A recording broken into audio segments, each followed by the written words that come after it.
Welcome to the Page One Podcast, a twice-weekly podcast featuring a variety of guests and thought leaders on topics ranging from channel strategies to tariffs, influencer marketing, best-in-class product launches, and all the details about how to accelerate your e-commerce sales with the big box retailers, or what we call R-commerce.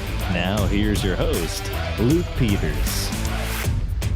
Thanks for joining us on the Page One Podcast. I'm your host, Luke Peters of Newer Appliances and retail band Digital Strategy. We are now in a coronavirus world, and I know that it's on everyone's mind, so I'm going to adapt all of the interviews to ensure that you listeners are getting the most out of this podcast. You can expect us to get right to the point on COVID-19, and hopefully we'll be sharing some valuable marketing and other business strategies that will impact your life right now while you guys are navigating the coronavirus. And quickly before I get to the interview, we are offering a free evaluation of your online sales strategy. If you're interested, find me on LinkedIn or email me at luke@retailband.com. And in this episode, you're going to learn from Mei Xu and how she is focused on successful women-owned businesses and I think creating a platform around them. She's got an amazing background. We can talk about online sales, logistics and supply chain. And of course, we're going to dive deep into how Mei is navigating the coronavirus situation. But also, if we have enough time, she has literally worked with building 3 different factories, one in China, one in Vietnam, and one in Maryland. And, bringing manufacturing home to the USA is a huge topic. So hopefully we'll get a touch on that as well. Mei is a Chinese-American businesswoman, successful entrepreneur, and founder of 3 global consumer product companies, Pacific Trade International, Bliss Living Home, and Chesapeake Bay Candle. She successfully negotiated the sale of Chesapeake Bay Candle to Newell Brands in 2017, aligning her lifestyle brand with Newell's $14 billion portfolio of iconic consumer goods, including Elmer's glue, Rubbermaid, and Yankee Candle that have been household mainstays for generation. Mei, welcome to the Page One Podcast. Thank you, Luke, for inviting me. Great. So let's get right to it and start with coronavirus, because I'm sure you're going to have some great information that you can share with us. How has it affected you so far? Well, it has definitely made us have to think to fast forward some of our strategies. We have been, for the last year, since I stepped down as the CEO of Chesapeake Bay Candle, trying to sort of have a lot of conversations of women business owners to see where their pain points are. We are very clear that women business owners are not having the best representation at the retail level, even though women make over 80% of household purchasing decisions. Their business only represents about 3% of what's available to consumers, because most of what's available to consumers run by big retailers. And big retailers find it very hard to work with smaller women-owned businesses because the logistic demand, the technology such as ASN, EDI orders were just too demanding for them. So our focus before the virus was to start finding a way to let them have better access to market. And as soon as the virus hit and we basically are all working out of home, we really focused on what we are going to do during the next month or two, where not only most of their small mom and pop stores are closed, a lot of their supplies and inventories are stuck. So the first thing we did is to understand how they can manage to stay above during this crisis by saving their cash, try to open a line of credit, and really negotiate with their vendors to get the best return on their inventory so that they can have a better financial outcome after this. Perfect. And I know kind of related to that, Mei, is so you brought up saving cash, and obviously companies are having to reduce expenses. But, when it comes to keeping a company afloat, cash flow is number one priority. And most product companies, the number one way they can, improve cash flow is something along with their supply chain, maybe reducing product coming in, or just basically the ability to not have to pay for incoming inventory, which is probably a much larger expense than even the operational expenses.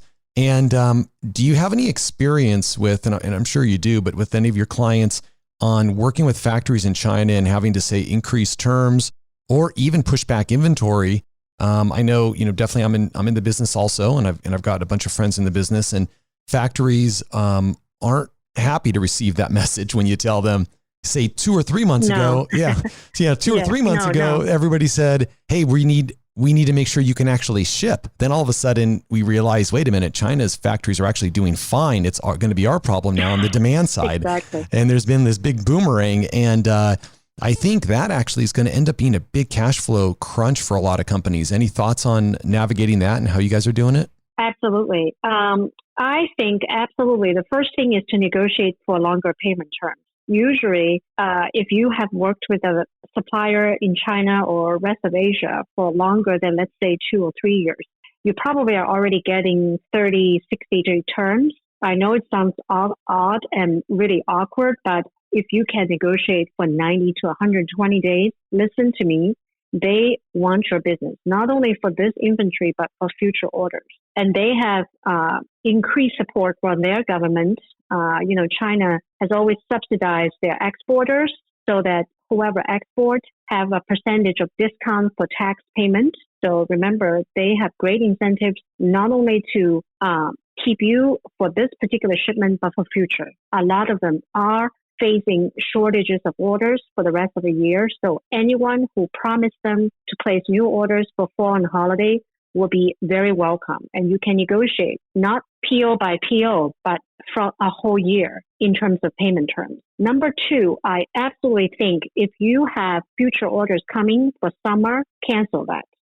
Most likely, they could sell that in domestic market. A lot of the U.S. brands such as Estee Lauder, Lululemon are trying to ship their product and inventories back to China because of their market has opened. Their e-commerce is very robust, and they can probably absorb that. So don't let that new orders coming in for summer, because by the time we all go back to business, and most of the analysts that I watch say it's going to be midsummer, the major retailers have already gotten their summer. And the first thing they will do is to go to discount mode. So there's no reason you should go head to head with them for discount. What you should do is to preserve your cash to buy inventory for fall and winter, which will make your product sell at a better margin for this year. Awesome feedback on both notes. And, we'll put that into play. So I got a couple of follow-up questions on that. So factories are often reluctant to extend terms.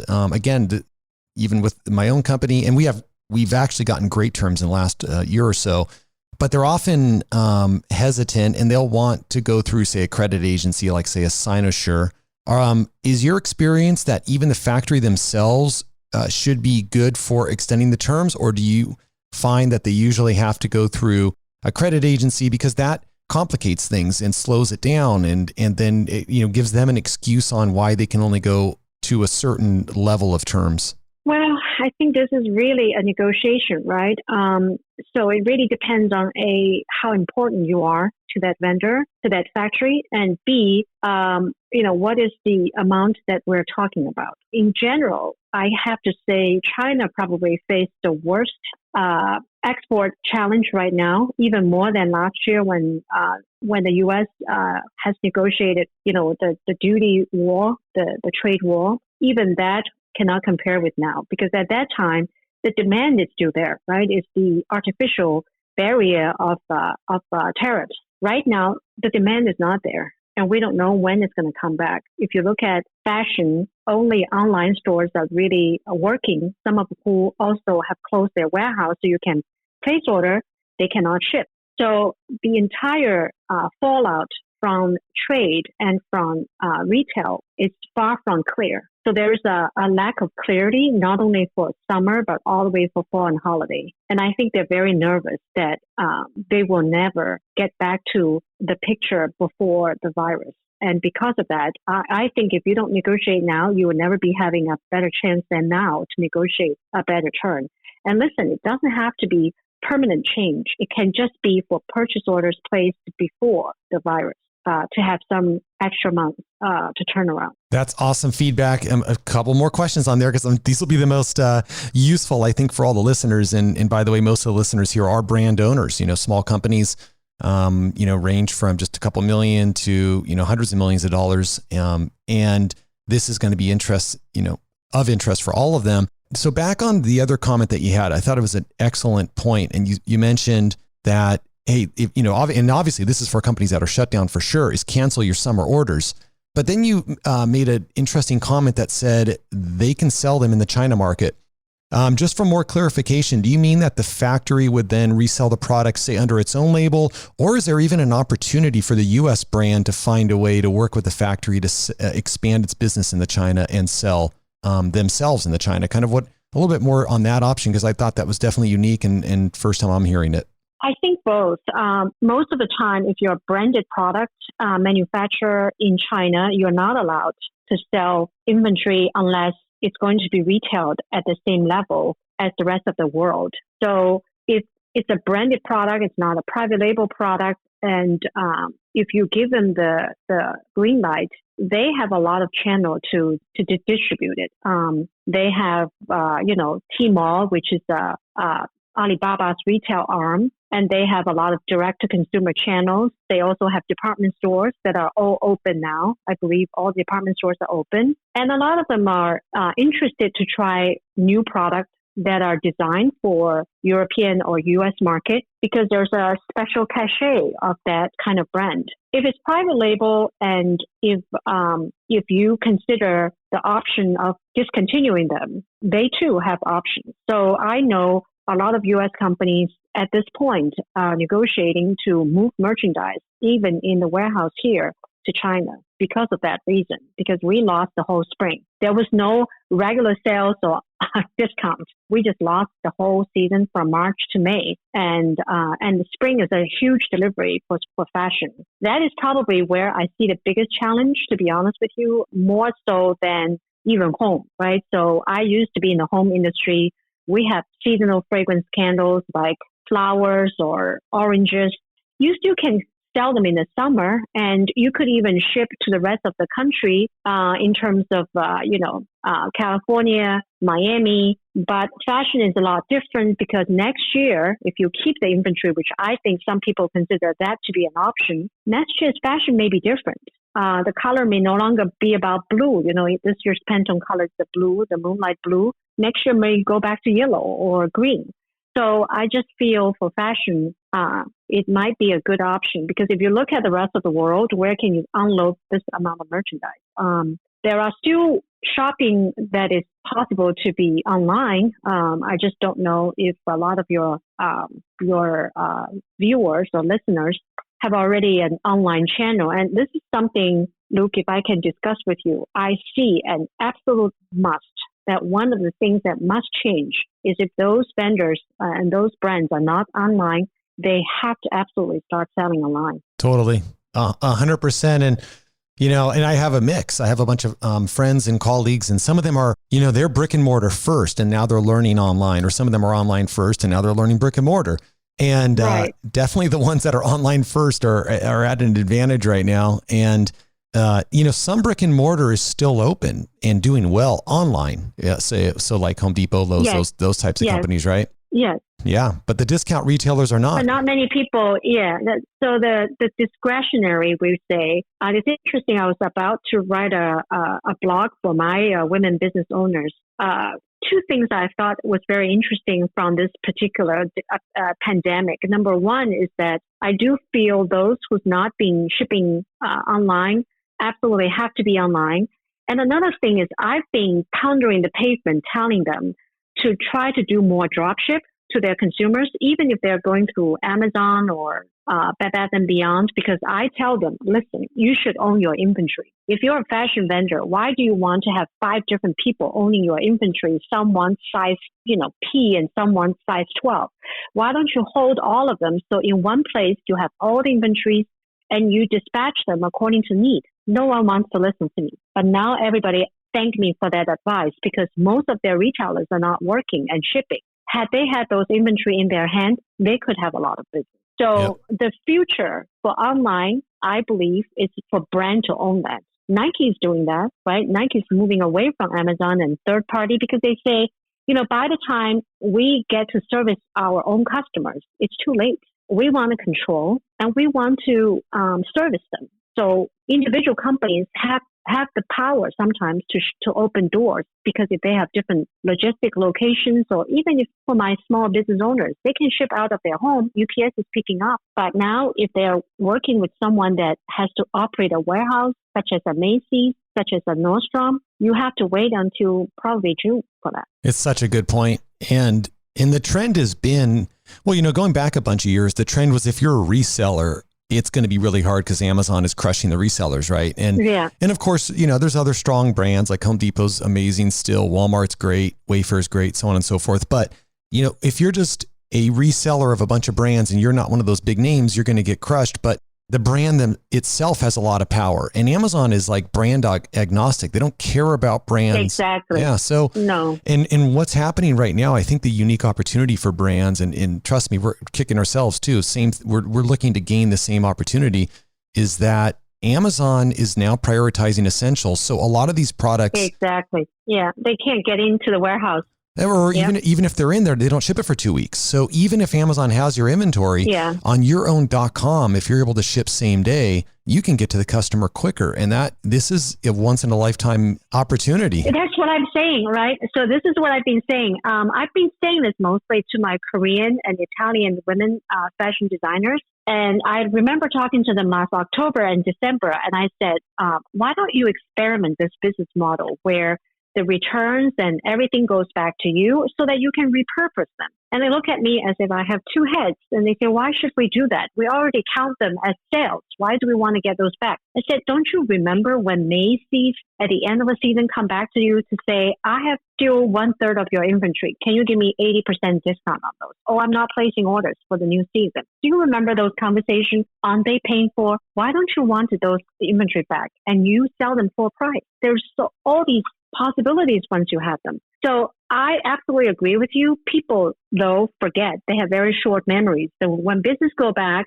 they want the easy money, which is to ship it to someone like a Macy's and allow them to come back and ask for a discount. They all still think that's the way they want to do business. But I can tell you, I place an order for a teddy bear because in our neighborhood, they ask us to put a big bear or big rabbit outside so that the kids that walk around can feel entertained. Okay. So I thought, okay, let me place a teddy bear order. It's not shipping until April 28th because of what you just said. It's not going to ship from Amazon until 28 days later. Exactly. Yeah. When I was placing that order. So it's interesting times. And also just for your, your individual or smaller women designers, margins are a lot higher when you're selling yourself, obviously. And, there's so many back ends at these retailers that can dilute margins. So sometimes, if people come, I think with a financial background, they can understand that more quickly. And otherwise, it's easy to see the cash flow, but not see the profit, when all of this back end is coming out of the books through some of those retailers. That would be one point. And yeah, for sure. But absolutely. I agree with you. I hope that everyone can talk about this a little bit more. And those who have been shipping direct to consumer and owning that inventory in one place can share their experience. And what are the learnings? I'll bet you that net, particularly with this round, they'll come out better and they're servicing their customer, not helpless. Yeah, but it's a different skill set. So that's going to be the hurdle I see, Mei, is it's a different, running a website is more easy now than ever because, you have Shopify. So you have platforms that you didn't have, for sure 10 years ago. The platforms are much more difficult, but Shopify makes things easy, but you still have to build an audience. You still have to understand email. You got to understand some SEO. You got to understand advertising. But, these are things that probably make it a little more difficult than just selling to Amazon. And that's the hurdle, but it's not a big hurdle. Absolutely. I understand. Yeah, it is not a big hurdle. But when you think about a bit of this challenge and a bit of accounting, I continually face women who actually has been doing direct to consumer. But once they realize there's some other retailers that they also want to grow with, they did not build in a margin for a wholesale price point. Oh, yeah. So accounting wise, there's a lot of, manufacturing accounting, cost accounting that people need to get to really understand. But I just think for many people, the product cycle is so long from inception to delivery. So much can happen Yet with the online business, changes take place so fast, right? So how do you shorten the supply chain pain point so that you don't have to go through all the ups and downs? I think that's a big challenge. And you and I just talked before the call that also we're facing a very big reality is that some manufacturing probably should be back. Certain manufacturing for goods such as masks or ventilators and food, things that we can have a better response rate. Yeah. We've got some time left to talk about these things, and I definitely wanted to touch more on your business. So why don't we do that first? And if we have time, we can talk about that factory situation, because that is potentially a long-term trend of bringing manufacturing back here. And maybe not because of the tariffs. Maybe now it's because after the pandemic, we realize that as a country, we have to be able to take care of ourselves, in a situation like this. So there's even more reason to, and a lot of countries have protectionist trade policies, and, sometimes those things are complained about, but now you can see why. When something like this happens, you have to be in charge of your own destiny, right? Exactly. So let's try to get to that. But first, I want to know more about your company. Quickly tell us, how are you supporting women-owned businesses? We'd love to learn more about that, exactly what you do. So for a year now, when I say we have a group of people, around 8 of us, that really come from different backgrounds. Some of us have retail, fashion, consumer product, design background, a lot of great design background, and technology. So what we're trying to see is on a one-on-one level, we have mentored a lot of them. We gave them, very strategic advices about, some of them even came to us for advisors for financials. Some of them are looking for financial investment, and we connected them with some venture funds. Some of them are looking for working capital for their inventory because they also have 10, 12 different retail stores. We set them up with some of those lenders. So our role is more of a behind-the-scene advisory role, and we even, some of the foreign vendors, for example, we even consult with them on how they can set up their first retail stores or what kind of, copyright protections for their brand. So we do a lot of those things, not because we think this is how the best way we can help them, but it also gets our feet wet in this whole area called women's business and really see who has already been doing what and what is incremental. So it's very clear now there is a lot of awareness to help women's access to capital. So you see Goldman Sachs started a whole $1 billion funding to support women's venture. Almost every major bank has this initiative. And we believe a lot of it is continually, growing. And clearly we can connect them with many, startups as well to get funding. Where I see the challenge continues is we cannot solve the problem of access to market as effectively as we thought we could. We couldn't really just bring them and introduce them to a target and say, here, target, these 10 women are great innovators in the space you're interested.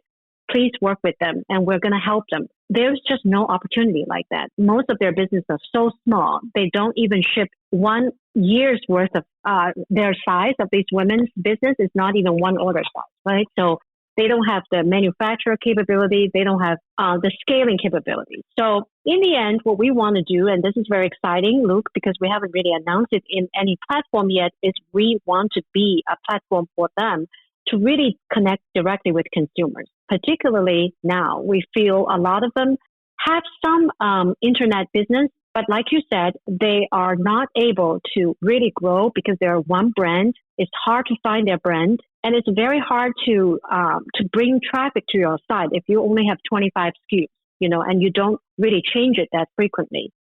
So our goal is to launch it sometime in the next month or two and give them ability to have more say on this platform. For example, they have their own brand site. They have their own brand store so they can manage and tell their stories and manage their inventories in a way that most of the consumer e-commerce websites don't allow, right? So this is a way we feel we're continually growing them, but also letting consumers join us to support them. And hopefully we can share back with you a few months later how well this model can work. Oh, wow. I'd love to have you on and learn more about that. There's so much else we could talk about as well in the supply chain. That is so interesting. So on the current business that you're doing now, sounds like you've got some friends or partners that are doing it, and it sounds like it's very like consulting and advising and guiding. A consulting service. Gotcha. Yes. Okay. And is that a business now, or is that just something you're kind of doing because you sold your other company and you're in the middle of kind of finding your next journey, which may be this marketplace? Or is that consulting advisory company also, a fee for service? And is that turning into maybe your next successful business? Well, I don't think we will continue to, spend as much time. We literally were interviewing a lot of people. As a result of that, we have published a lot of stories, but we do not intend to continually be a consulting company. I've never really charged anyone for my work, simply because a lot of them are not really in a position to hire consultants. And I also feel it's more of understanding their needs than just purely consulting them. But in the end, through word of mouth, we got a lot of people asking us for help, and I'm very happy to see that some of them got positioned to talk to investors, new business opportunities, sourcing exactly the way we envisioned it. And the beauty of this platform is going to formalize the relationship, not through the consulting fee, but through the way we work. So we're envisioning a lot of training for the vendors that coming from all these extra time we spend with a lot of the vendors. We understand their needs. So we give trainings on how to take great photos, for example, for your product. If you're a fashion company, if you're a skincare company, what kind of photography is needed. We give great advice to them about looking at their bottom line, how to calculate their margins, how to really make sure they're financially sound. So along the way, we will be continually training them, as well as connecting them to people that they need to be connected with, including financial investors and sourcing partners in Asia, so that they can grow with us. Sounds like an amazing package you're putting together. So definitely love to have you on down the line. And, before I let you go, you have knowledge in so many areas. I mean, really, truly super broad knowledge set, because you come from, being on the ground level of putting factories together, and then the supply chain, and of course, born in China. So the culture there, and now successful businesswoman over here, and you've exited businesses. So you've done it so many different things. And I have done a lot. So along with that, kind of this last question is pretty open-ended, but I want you to kind of share with the audience what your best practical advice might be, and maybe if you're talking to a good friend and you had to give them, 3 ideas of wisdom or something like that, how would you package that? I'd love to hear what you have to say there.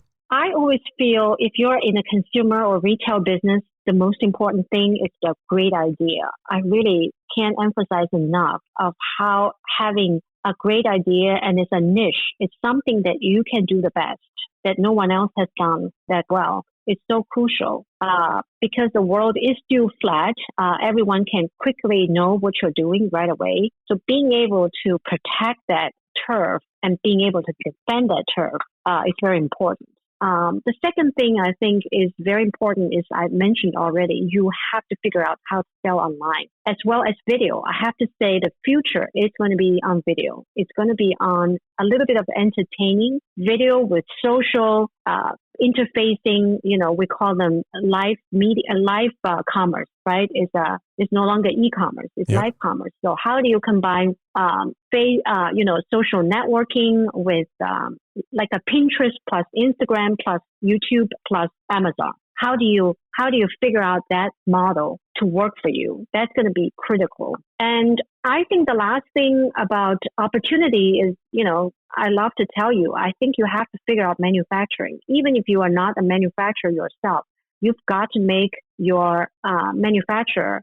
partner your best friend, because a lot of potential is locked in that place, can be unlocked. Well, and I welcome anyone that is a woman business owner that produce products or has a brand to come over and share with me if they're interested to join our platform. That's going to be called Yes, She May. Awesome. And can you spell that out? We'll have this in the show notes. It's Yes, She May. And it's... Oh, Yes, She May. Got it. Okay, cool. Yes. And it's not yet launched, but we hope to launch in a couple of months. Okay, awesome. And we'll definitely help promote that, Mei. So And those are great points. Obviously have a great idea. You got to have something unique. You can't sell if, marketing isn't everything. You have to start with a great product, and then you got to figure out how to sell online, and then you got to figure out manufacturing. And I think your final point there was so key. And we found that out in the last year or two when we've really spent a lot of face-to-face time and partnered with our factories and got to know them on a personal level. Yes. And when you're important to them, when you're their number one customer, that's the relationship that everybody wants. So yes, absolutely. It's a great point. And before we leave here, I also just wanted to go back to a great point you made earlier. This is kind of at the beginning for everybody listening now.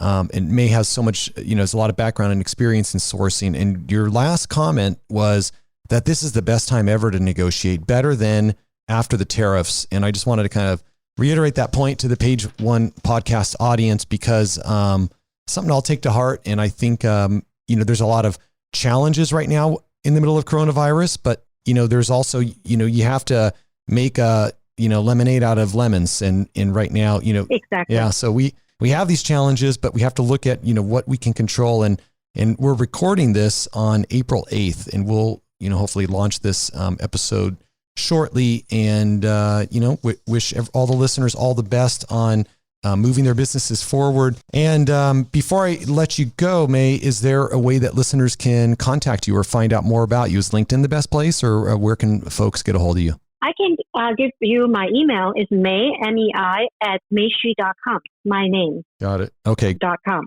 Awesome. Okay. MEI at meixu.com. Got it. At meixu.com. Got it. MEIXU.com. Okay, cool. Yes. And we'll have that in the show notes as well for all of the listeners. And I just want to thank everybody for listening to the Page One podcast, sponsored by Retail Band. Quick reminder, I'm offering a free evaluation of your online sales strategy. We can take a look at your Amazon sales, Home Depot, Wayfair, Walmart, and so on. Look at the selling tools you're using, evaluate if influencer marketing is right for you. And if you're interested, email me at luke@retailband.com or find me on LinkedIn. And I hope you enjoyed this interview today. Truly appreciate all of your reviews on iTunes, and hope you join us for the next interview. Take care. Thank you. Thanks for listening to the Page One podcast with Luke Peters. If you like our show and want to know more, check out our other segments. Also, please help us out by leaving us a rating on iTunes. Want to learn more about our commerce? Check out www.retailband.com to get more great tips and tricks on how to accelerate your e-commerce sales with the big box retailers.